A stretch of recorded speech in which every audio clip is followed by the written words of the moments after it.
আজকের ভিডিও হচ্ছে battery backup নিয়ে। তো তোমার কি ব্যাটারি যদি লাস্টিং না করে বেশিক্ষণ চার্জ বারবার লাগাতে হচ্ছে, তো এই ভিডিওটা লাস্ট পর্যন্ত দেখবে, নিশ্চয়ই কাজে লাগবে। আর তিনটা স্টেপ পালন করলে এই কাজটা হয়ে যাবে। তো বেশি লেট না করে শুরু করা যাক ভিডিওটা। আর তুমি যদি আমার চ্যানেলে নতুন হয়ে থাকো তাহলে সাবস্ক্রাইব করতে ভুলবে না, আর কমেন্ট করতে। তো শুরু করা যাক। তো সর্বপ্রথমে আমরা চলে যাব ডিসপ্লেতে যাওয়ার পরে তারপরে এখানে ক্লিক করার পর এখানে আছে অটো রোটেট স্ক্রিন, এটা অফই থাকতে দিতে হবে।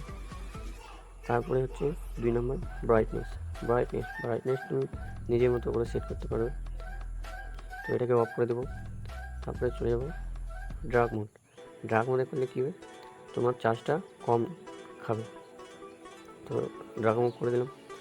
আমি তো ডার্ক মোড করবো না এখন, তো আমি এটাই রেখে দিলাম লাইট মোড।